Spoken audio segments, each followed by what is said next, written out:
आज आपण मराठी हा विषय पाहणार आहोत आणि या विषयामध्ये आपण सामान्य ज्ञान हे जे प्रकरण आहे हे अभ्यासणार आहोत। सामान्य ज्ञानावरती 2 किंवा 3 अशा पद्धतीने प्रश्न पडतात, म्हणजे 6 किंवा 4 मार्काला हा टॉपिक आपल्याला अभ्यासायचा आहे।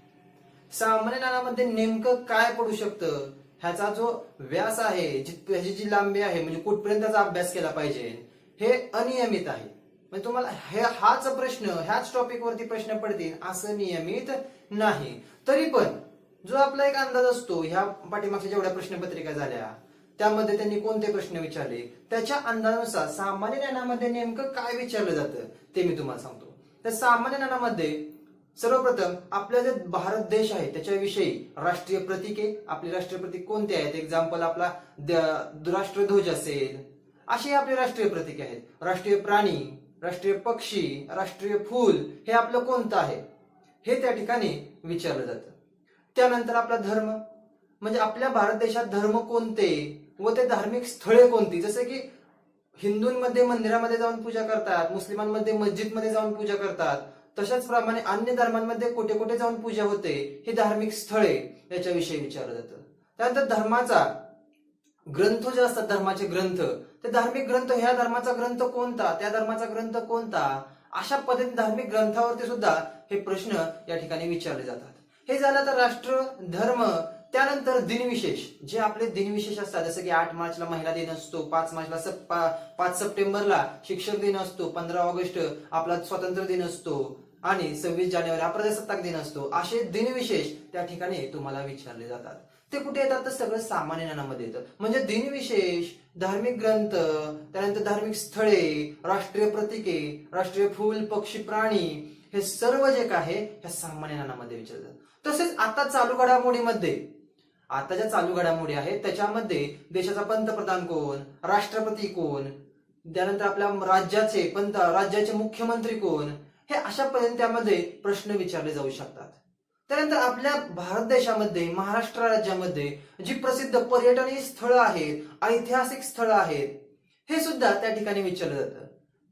म्हणजेच अजिंठा वेरूळ लेणी ही आपल्या इथली प्रसिद्ध आहे, सह्याद्री पर्वत, अशा पद्धतीने जे प्रसिद्ध ठिकाणे आहेत, कुतुब मिनार कुठे आहे, ताजमहल कुठे आहे, हे जे प्रसिद्ध ठिकाणं आहेत हे तुम्हाला विचारले जाऊ शकतात। कोणकोणत्या शहरामध्ये आहेत, कोणत्या राज्यामध्ये आहेत, हे जे मुख्य जे प्रश्न असतात असे प्रश्न तुम्हाला विचारले जाऊ शकतात। हे पूर्ण असा एवढा मोठा जो आढावा आहे तो ह्या सामान्य ज्ञान या प्रकरणामध्ये मोडला जातो।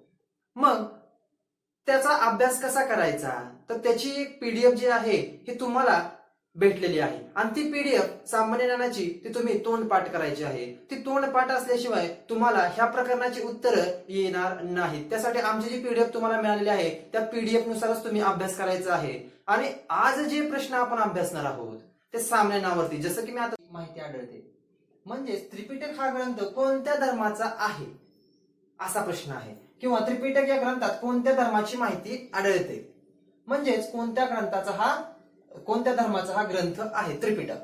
मग शीख धर्म पहिला पर्याय, दुसरा पर्याय आहे पारसी धर्म, तिसरा पर्याय आहे जैन आणि चौथा पर्याय आहे बौद्ध। असे तर हे 4 पर्याय या ठिकाणी दिलेले आहेत। मग आपण एक एक पर्याय विस्तृत पाहूया। शीख धर्माचा नेमका ग्रंथ कोणता आहे, जर त्रिपिटक असेल तर आपण त्रिपिटक लिहूया, नसेल तर दुसरा कोणता आहे, परंतु शीख धर्माचा त्रिपिटक हा ग्रंथ नाहीये। मग कोणता आहे शीख धर्माचा ग्रंथ, तर शीख धर्माचा ग्रंथ आहे ग्रंथ साहेब। कोणता आहे शीख धर्माचा ग्रंथ, ग्रंथ साहेब हा ग्रंथ शीख धर्माचा आहे। दुसरा पर्याय पारशी धर्माचा त्रिपिटक हा ग्रंथ आहे का, तर नाही, त्रिपिटक हा ग्रंथ पारशी धर्माचा नाही। मग पारशी धर्माचा ग्रंथ कोणता आहे, तर तो आहे अवेस्ता। अवेस्ता हा ग्रंथ या पारशी धर्माचा आहे। जैन धर्माचा ग्रंथ त्रिपिटक आहे का, तर जैन धर्माचा ग्रंथ त्रिपिटक हा ग्रंथ नाहीये। मग दुसरा कोणता आहे, तर दुसरा आहे अंग हा ग्रंथ जैन धर्माचा आहे। तसेच त्याला आगम देखील म्हणतात। काय म्हणतात, आगम देखील जैन धर्माच्या ग्रंथाला म्हणतात। मग राहिला तो चौथा पर्याय बौद्ध, तर बौद्ध धर्माचा त्रिपिटक हा ग्रंथ आहे। त्रिपिटक हा ग्रंथ कोणत्या धर्माचा आहे, तर बौद्ध धर्माचा त्रिपिटक हा ग्रंथ आहे. म्हणून त्रिपिटक या ग्रंथात कोणत्या धर्माची माहिती आढळते तर बौद्ध धर्माची माहिती, म्हणजे बौद्ध धर्माचा ग्रंथ हा त्रिपिटक ग्रंथ आहे. म्हणून चौथा पर्याय या प्रश्नाचं योग्य उत्तर असेल. पहिला शीख चूक असेल, दुसरा पारशी चूक असेल आणि तिसरा जैन, हे तीनही पहिले पर्याय हे चुकीचे असतील. योग्य पर्याय आहे बौद्ध. समजलं? मग आता वळूया पुढील प्रश्नाकडे. पुढील प्रश्न आहे, खालीलपैकी कोणते विधान सत्य आहे ते सांगा. पहा, प्रश्न अगदी सोपे विचारलेले असतात सामन्यांवरती, परंतु फिरवून प्रश्न कसे विचारले जातात ते या प्रश्नामध्ये तुम्हाला कळेल. इथे विधान दिलेले आहेत दोन, परंतु सत्य विधान कोणतं आहे ते विचारलं आहे. कधी कधी असत्य विधान सुद्धा विचारतात, परंतु इथे सत्य विधान विचारलेलं आहे. सत्य कोणतं आहे ते लक्षात ठेवायचं आहे. ठीक आहे. मग त्यामध्ये पहिला आहे म्हणजे ए. पाहूया आपण. भरतनाट्यम हा तामिळनाडू राज्याचा नृत्य प्रकार आहे. पहा, योग्य रीतीने वाचायचा आहे. भरतनाट्यम हा तामिळनाडू राज्याचा नृत्य प्रकार आहे. दुसरं आहे विधान बी. कथकली हा आंध्र प्रदेश राज्याचा नृत्य प्रकार आहे. बी नीट वाचायचा आहे. कथकली हा आंध्र प्रदेश राज्याचा नृत्य प्रकार आहे. आणि त्याचे पर्याय आहेत केवळ बी योग्य, केवळ ए योग्य, तिसरा पर्याय ए व बी योग्य आणि चौथा पर्याय आहे ए व बी अयोग्य. मग पहिला ए, भरतनाट्यम हा तामिळनाडू राज्याचा नृत्य प्रकार आहे का? तर हो, भरतनाट्यम हा तामिळनाडू राज्याचा नृत्य प्रकार आहे. अगदी बरोबर. दुसरा आहे कथकली हा आंध्र प्रदेश राज्याचा नृत्य प्रकार आहे का? तर हे विधान चुकीचं आहे. मग कथकली हा आंध्र प्रदेश राज्याचा नृत्य प्रकार नाहीये, तर मग कोणत्या राज्याचा नृत्य प्रकार आहे? तर कथकली हा केरळ या राज्याचा नृत्य प्रकार आहे. कथकली हा केरळ या राज्याचा नृत्य प्रकार आहे. मग आंध्र प्रदेश राज्याचा नृत्य प्रकार कोणता आहे? तर आंध्र प्रदेश राज्याचा नृत्य प्रकार आहे कुचिपुडी. कोणता आहे? कुचिपुडी. मग कथकली हा जो नृत्य प्रकार आहे तो केरळ राज्याचा आहे आणि आंध्र प्रदेश हा नृत्य प्रकार आहे तो कुचिपुडी राज्याचा आहे. म्हणून दुसरे जे विधान दिलेलं आहे कथकली हा आंध्र प्रदेश राज्याचा नृत्य प्रकार आहे, हे चुकीचं विधान आहे. मग आता पर्याय कोणता बरोबर आहे ते पाहायचे. केवळ बी योग्य, केवळ ए योग्य, ए व बी योग्य, ए व बी अयोग्य. मग आपला योग्य म्हणजे सत्य म्हणजेच योग्य विधान असतं. सत्याला समानार्थी शब्द तिथे योग्य असं धरायचं आहे आपण. मग ए योग्य आहे, मग ए योग्य कुठे आहे? इथं बी योग्य आहे, म्हणजे हा पर्याय येणार नाही. ए योग्य कुठे आहे? इथं आहे, म्हणजे हा जो दुसरा पर्याय आहे तो या ठिकाणी ह्या प्रश्नाचं उत्तर असेल. तिसरा पर्याय ए व बी योग्य, ए आणि बी. ए योग्य आहे परंतु बी आहे का? नाही, म्हणून हा ऑप्शन पर्याय येणार नाही. ए व बी अयोग्य, ए योग्य आहे, बी अयोग्य आहे माहितीये, पण ए योग्य ह्याच्यामध्ये घेतलेला आहे, म्हणून हा जो पर्याय आहे तो चुकीचा आहे. म्हणजेच पर्याय क्रमांक 1, 3 आणि 4 हे तीन पर्याय चुकीचे आहेत. पर्याय क्रमांक 2 ह्या प्रश्नाचं योग्य पर्याय आहे. ठीक आहे. मग आता पुढे जाऊया आपण. पुढील प्रश्न आहे, गटात न बसणारे पद ओळखा. गटात न बसणारे पद म्हणजेच गटात न बसणारे म्हणजे काय? सर्व जी पद दिलेली असतात ती सारखी असतात, त्यामध्ये काहीतरी साम्य असतं, आणि जे एकच पद असतं त्यामध्ये काहीतरी वेगळेपण असतं. म्हणजे 3 सारखी आणि एक वेगळं असतं. जसं की मशीनचा कळप चाललेला असेल आणि त्यामध्ये एखादी शेळी असेल तर ती शेळी त्या कळपापासून वेगळी असते. समजलं? तसाच प्रकारे इथे 4 पर्याय दिलेले आहेत. मग ह्यामध्ये कोणता तरी एक पर्याय हा वेगळा आहे आणि 3 जे पर्याय आहेत ते समान असतात. हा थोडासा वेगळा प्रश्न आहे. तर पाहूया आपण. गटात न बसणारे पद ओळखा. पहिला पर्याय आहे जुलै, दुसरा पर्याय आहे ऑगस्ट, तिसरा पर्याय आहे डिसेंबर आणि चौथा पर्याय आहे जून. मग हे आहेत इंग्रजी महिने. इंग्रजी महिने आहेत, त्याला इंग्रजी महिने असे म्हणतात. मग ह्या महिन्यांमध्ये काय असं आहे की 3 महिने समान आहेत? जुलै, ऑगस्ट, डिसेंबर आणि जून. पाहूया आपण. तर या ठिकाणी जुलै हा महिना 31 दिवसांचा असतो. किती दिवसांचा असतो? 31 दिवसांचा असतो. आता तुम्ही असं महिने मोजता, असं वर खाली वर खाली वर खाली, मग 31 आला की दुसरा 30 येतो, हे तुम्हाला माहिती असतं. परंतु जुलै नंतर ऑगस्ट सुद्धा लगेच 31 दिवसांचाच असतो. हा अपवाद आहे त्यामध्ये. म्हणून 31 दिवस ऑगस्ट महिना सुद्धा 31 दिवसांचाच असतो. डिसेंबर हा शेवटचा महिना सुद्धा 31 दिवसाचा असतो. जून हा महिना 30 दिवसांचा असतो. मग आता तुम्हाला सरळ सरळ वेगळं पद्धतीत दिसत असेल, जुलै 31 दिवस, ऑगस्ट 31 दिवस, डिसेंबर 31 दिवस, परंतु जून हा 30 दिवसांचा असतो. म्हणजेच हे खालचे पहिले तीन जी पर्याय आहे, जुलै, ऑगस्ट आणि डिसेंबर, हे एकाच प्रकारात मोडतात. म्हणजे 31 दिवसाच्या महिन्यात हे मोडतात. परंतु जून हा जो महिना आहे तो 30 दिवसांच्या प्रकारामध्ये मोडतो. म्हणजे हा एकटाच जो पर्याय आहे तो वेगळा या ठिकाणी पडतो. म्हणूनच हा या प्रश्नातला गटात न बसणारा पर्याय आहे. म्हणून चौथा जो पर्याय आहे तो ह्या प्रश्नाचं योग्य उत्तर आहे. आणि पहिले तीन जे आहे, जुलै, ऑगस्ट आणि डिसेंबर, हे एका प्रकारात मोडतात. म्हणून हे चुकीचे उत्तर आहेत. गटात न बसणारं पद आपल्याला पाहायचं होतं. तर आता आपण वळूया पुढील प्रश्नाकडे. पुढील प्रश्न आहे, खालीलपैकी योग्य पर्याय निवडा. प्रश्न पहा, खालीलपैकी योग्य पर्याय निवडा. म्हणजे काही पर्याय दिलेले आहेत, त्यापैकी योग्य म्हणजे बरोबर पर्याय आपल्याला निवडायचा आहे. पर्याय या ठिकाणी 3 दिलेले आहेत. 3 मधला कोणता पर्याय योग्य आहे तो आपल्याला पाहायचा आहे. पहिला पर्याय, ताजमहल हे ऐतिहासिक स्थळ आग्रा या शहरात आहे. ताजमहल हे ऐतिहासिक स्थळ आग्रा या शहरात आहे. दुसरा पर्याय, भारताचा राष्ट्रीय पक्षी मोर आहे. भारताचा राष्ट्रीय पक्षी मोर आहे. आणि तिसरा आहे, जूनच्या प्रार्थना स्थळाला चर्च असे म्हणतात. हे 3 पर्याय आहेत. मग या पर्यायामध्ये उत्तर खाली दिलेली आहेत, 1, 2, 3, 4. ती कशी दिलीत पहा, केवळ 1 योग्य, केवळ 1 व 2 योग्य, 1 आणि 2 योग्य, केवळ 2 व 3 योग्य आणि सर्व योग्य. सर्व योग्य म्हणजे 1, 2, 3 तीनही पर्याय योग्य असतील.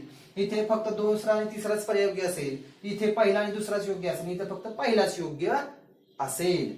मग पहिला प्रश्न पाहूया आपण. पहिला जो पर्याय दिला, ताजमहल हे ऐतिहासिक स्थळ आग्रा या शहरात आहे. अगदी बरोबर. आपला जो भारत देशातला ऐतिहासिक स्थळ आहे ताजमहल, त्याला परदेशातले लोक सुद्धा ते ऐतिहासिक स्थळ पाहण्यासाठी येतात. ते ऐतिहासिक स्थळ ताजमहल हे आग्रा या शहरात आहे. अगदी बरोबर आहे. भारताचा राष्ट्रीय पक्षी मोर आहे. दुसरा पर्याय, भारताचा राष्ट्रीय पक्षी मोर आहे. अगदी बरोबर आहे. भारताचा राष्ट्रीय पक्षी मोर आहे. राष्ट्रीय प्राणी वाघ आहे. राष्ट्रीय ध्वज तिरंगा आहे. अशा पद्धतीने हे राष्ट्रीय पक्षी, प्राणी आणि ध्वज हे विचारले जातात. दोनही पर्याय पहिले बरोबर आहेत. तिसरा पहा, जूनच्या प्रार्थना स्थळाला चर्च असे म्हणतात. जूनच्या प्रार्थना स्थळाला चर्च असे म्हणतात. प्रार्थना स्थळ म्हणजे काय, तर हिंदू लोक आपली प्रार्थना मंदिरामध्ये जाऊन करतात, आहे की नाही. मुसलमान लोक मस्जिदमध्ये करतात. तसंच ज्यू हे जे लोक आहेत, हे लोक आपली प्रार्थना कोणत्या स्थळामध्ये जाऊन करतात, चर्चमध्ये करतात का दुसऱ्या कोशामध्ये करतात. तर तिथं दिलेलं आहे की चर्च, त्या स्थळाला चर्च असे म्हणतात. तर हे जे विधान आहे हे चुकीचं विधान आहे. हे चुकीचं विधान आहे. मग जे लोक आहेत, ज्यू लोक हे कुठल्या स्थळामध्ये जाऊन, धार्मिक स्थळामध्ये जाऊन आपली प्रार्थना करतात, तर ती सिनॅगॉग, त्यांच्या प्रार्थना स्थळाला काय म्हणतात, सिनॅगॉग. जूनच्या प्रार्थना स्थळाला काय म्हणतात, तर सिनॅगॉग या प्रार्थना स्थळामध्ये जाऊन ते आपली प्रार्थना करतात. आणि चर्च हे तुम्हाला माहिती असेल की ख्रिश्चन लोक हे चर्च मध्ये जाऊन आपली प्रार्थना करतात. समजलं. Jew, synagogue, church, Christian. मग आपल्या समोर सरळ सरळ झालेलं आहे. पहिले 2 बरोबर आहेत, तिसरे हे विधान चुकीचं आहे आणि पहिले 2 बरोबर आहे. मग पहिला पर्याय केवळ 1 योग्य नाही, दुसरा पण योग्य आहे. म्हणून पहिला विधान चुकीचं आहे पर्याय. दुसरा आहे केवळ 1 व 2 योग्य. हा, 1 व 2 योग्य आहे. तिसरं अयोग्य. Very good. 1 व 2 योग्य दिले म्हणजे हा पर्याय बरोबर आहे. केवळ 2 व 3 योग्य. 2 व 3 योग्य नाही, चुकीचा आहे. पण 2 योग्य आहे, परंतु इतर 3 पण योग्य दिला आहे, म्हणून हा चुकीचा पर्याय आहे. सर्व योग्य. सर्व योग्य आहेत का, पहिलं योग्य आहे, दुसरं योग्य आहे, तिसरं नाहीये, म्हणून सर्व योग्य येत नाही. म्हणून या प्रश्नाचं उत्तर आहे पर्याय क्रमांक 2, 1 व 2 योग्य. म्हणजे ताजमहल आग्रा शहरात आहे, राष्ट्रीय पक्षी मोर आहे. आणि तिसरं जे आहे ते चुकीचं आहे. समजलं. मग आता वळूया पुढील प्रश्नाकडे. पुढील प्रश्न आहे, खालीलपैकी अयोग्य पर्याय निवडा. इथे पहा, योग्य पर्याय म्हटलं होतं, योग्य, बघितलं का. आणि आता इथे आहे अयोग्य. योग्य आणि अयोग्य. योग्य म्हणजे बरोबर असणारं, सत्य असणारं. अयोग्य म्हणजे चुकीचं असणारं, असत्य असणारं. हे लक्षात ठेवायचंय. मग आता यातला अयोग्य पर्याय कोणता आहे तो निवडायचा आहे. ठीक आहे. मग वसुंधरा दिन हा 22 एप्रिल रोजी असतो. पहिला पर्याय आहे वसुंधरा दिन हा 22 एप्रिल रोजी असतो. वसुंधरा म्हणजे आपली पृथ्वी, पृथ्वीला समानार्थी शब्द वसुंधरा. ठीक आहे. भू, भूमी, धरित्री, धरती हे वसुंधरा ह्या सगळ्या समानार्थी शब्द आहेत. वसुंधरा दिन हा 22 एप्रिल रोजी असतो, हा पहिला पर्याय. दुसरा पर्याय आहे राष्ट्रीय युवा दिन 22 जानेवारी रोजी असतो. राष्ट्रीय युवा दिन हा 22 जानेवारी रोजी असतो. आणि तिसरा पर्याय आहे 11 ऑगस्ट रोजी असतो अक्षय ऊर्जा दिन. तर अक्षय ऊर्जा दिन 15 ऑगस्ट रोजी असतो, राष्ट्रीय युवा दिन 12 जानेवारी रोजी असतो, वसुंधरा दिन 22 एप्रिल रोजी असतो. हे 3 पर्याय दिलेले आहेत. पर्याय क्रमांक खाली दिलेले आहेत, वरची जसे दिले तुम्हाला तसेच पर्याय 4 दिलेले आहेत निवडण्यासाठी. त्याआधी आपण पाहूया पर्याय कसे आहेत. वसुंधरा दिन म्हणजे पृथ्वी, मी तुम्हाला सांगितलेलं आहे 22 एप्रिल रोजी असतो. हा वसुंधरा दिन आपण 22 एप्रिल रोजी साजरा करतो. अगदी बरोबर विधान आहे. ठीक आहे. पुढे आहे राष्ट्रीय युवा दिन 12 जानेवारी रोजी असतो. राष्ट्रीय युवा दिन म्हणजेच स्वामी विवेकानंद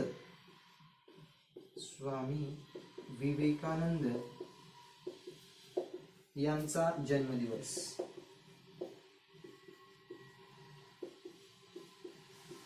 स्वामी विवेकानंद यांचा जन्मदिवस आपण राष्ट्रीय युवा दिन म्हणून साजरा करतो. तो 12 जानेवारी रोजी साजरा करतो, हे लक्षात ठेवायचे. अक्षय ऊर्जा दिन 15 ऑगस्ट रोजी असतो. हा जो पर्याय आहे हा पर्याय चुकीचा आहे. मग अक्षय ऊर्जा दिन 15 ऑगस्टला साजरा करत नाही तर केव्हा करतो आपण? तर अक्षय ऊर्जा दिन हा दिवस आपण 20 ऑगस्ट रोजी साजरा करतो. 20 ऑगस्ट कधी साजरा करतो? अक्षय ऊर्जा दिन 20 ऑगस्ट रोजी साजरा करतो. तर 15 ऑगस्ट हा जो आहे तो कधी आपण साजरा करतो? तर हा 15 ऑगस्ट हा स्वातंत्र्य दिन म्हणून साजरा करतो. स्वातंत्र्य दिन म्हणजेच आपला भारत 15 ऑगस्ट 1947 रोजी स्वतंत्र झाला, म्हणून 15 ऑगस्ट स्वातंत्र्य दिन म्हणून आहे. आणि अक्षय ऊर्जा दिन हा 20 ऑगस्ट रोजी आपण साजरा करतो. मग आता आपल्या समोर सरळ आहे की 1, 2 पर्याय, पहिला आणि दुसरा बरोबर आहे, तिसरा पर्याय चुकीचा म्हणजेच अयोग्य आहे. आणि आपल्याला प्रश्न काय विचारला नीट लक्ष द्या, अयोग्य पर्याय निवडा. मग आपल्याला अयोग्यच पर्याय निवडायचा म्हणजे फक्त तिसरा पर्याय हा अयोग्य पर्याय आहे. केवळ 3 अयोग्य, दुसरा पर्याय केवळ 1 व 2 अयोग्य, तिसरा पर्याय केवळ 2 अयोग्य आणि चौथा पर्याय सर्व अयोग्य. इथं पहा, चौथा पर्याय सर्व अयोग्य आहेत का? नाही आहेत. 1 व 2 योग्य आहेत, तिसरा अयोग्य आहे म्हणून हा येत नाही. तिसरा पर्याय आहे केवळ 2 अयोग्य म्हणजे 2 नंबरचा पर्याय. केवळ 2 म्हणजे पहिला आणि दुसरा नाही, तर 2 नंबरचा पर्याय अयोग्य असं म्हणलेलं आहे. नाही, 2 नंबरचा पर्याय योग्य आहे. केवळ 1 व 2 अयोग्य म्हणजे पर्याय क्रमांक 1 व 2 अयोग्य असे दिलेत, परंतु पर्याय 1 व 2 तर योग्य आहेत. म्हणजे हे विधान चुकीचं आहे. पर्याय त्यांनी दिलेलं. पहिला पर्याय आहे केवळ 3 अयोग्य. हो, तिसरा पर्याय हा अयोग्य पर्याय आहे. म्हणजेच आपल्याला अयोग्यच निवडायचं आहे. अगदी योग्य पर्याय जो आहे या प्रश्नाचं उत्तर ते आहे केवळ 3 अयोग्य, हे त्याचं उत्तर आहे. आता पाहूया पुढील प्रश्न. मेरी झाशी नहीं दूंगी ही घोषणा खालीलपैकी कोणी केली? असा प्रश्न आहे. मेरी झाशी नहीं दूंगी ही घोषणा खालीलपैकी कोणी केली? त्यामध्ये 4 पर्याय दिलेले आहेत. पहिला पर्याय लाल बहादूर शास्त्री, दुसरा पर्याय महात्मा गांधी, तिसरा पर्याय लोकमान्य टिळक आणि चौथा पर्याय राणी लक्ष्मीबाई. असे 4 पर्याय आहेत. तर पहिला पर्याय लाल बहादूर शास्त्री, त्यांनी मेरी झाशी नहीं दूंगी ही घोषणा केलेली नाही. मग त्यांनी कोणती घोषणा केलेली आहे? तर त्यांनी केलेली आहे जय जवान जय किसान ही त्यांनी घोषणा केलेली आहे, म्हणून हा चुकीचा पर्याय आहे. दुसरा पर्याय आहे महात्मा गांधी, त्यांनी सुद्धा मेरी झाशी नहीं दूंगी ही घोषणा केलेली नाही, म्हणून हा देखील चुकीचा पर्याय आहे. मग त्यांनी कोणती घोषणा केलेली आहे? तर चले जाओ ही त्यांनी 1942 साली ही घोषणा केलेली आहे. त्यानंतर तिसरा पर्याय लोकमान्य टिळक, लोकमान्य बाळ गंगाधर टिळक हे त्यांचं पूर्ण नाव, त्यांनी सुद्धा मेरी झाशी नहीं दूंगी ही घोषणा केलेली नाही. मग त्यांनी घोषणा कोणती केलेली आहे? तर ती आहे स्वराज्य हा माझा जन्मसिद्ध अधिकार आहे आणि तो मी मिळवणारच ही त्यांनी घोषणा केलेली आहे.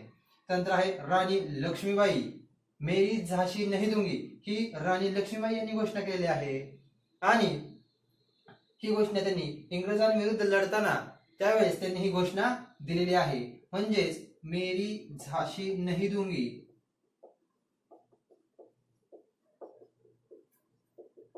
ही राणी लक्ष्मीबाई यांची घोषणा. म्हणजेच ह्या प्रश्नाचं जे उत्तर आहे ते आहे पर्याय क्रमांक 4 राणी लक्ष्मीबाई. आता पाहूया पुढील प्रश्न. महाराष्ट्र राज्याची उपराजधानी म्हणून कोणते शहर ओळखले जाते?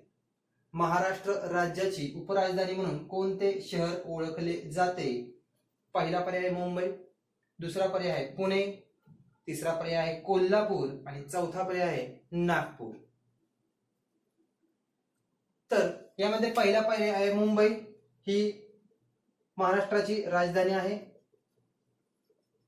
दुसरा पर्याय पुणे, हा ही पर्याय नाहीये. आपल्याला उपराजधानी विचारलेला आहे. मुंबई ही राजधानी आहे, उपराजधानी नाही. कोल्हापूर देखील ही राजधानी नाहीये आणि नागपूर ही आपल्या महाराष्ट्र राज्याची उपराजधानी आहे. म्हणून हा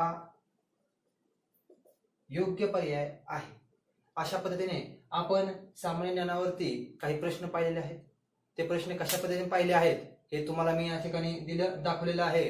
म्हणजे सर्व बरोबर, सर्व योग्य, काही विधान दिलेले आहेत त्याच्यावरती प्रश्न विचारलेले आहेत, काही सरळ प्रश्न घेतलेले आहेत आणि त्यामध्ये धार्मिक स्थळं, राष्ट्रीय प्रतीक, राष्ट्राविषयी माहिती, अनेक वेगवेगळ्या पद्धतीचे प्रश्न, जसं की नृत्य प्रकार असतील, कोणत्या राज्याचे कोणते नृत्य प्रकार आहेत, अशा वेगवेगळ्या पद्धतीचे प्रश्न ह्यामध्ये आज आपण इथे पाहिलेले आहेत. तुमचं काही अडचण असेल तर तुम्ही मला विचारू शकता. धन्यवाद.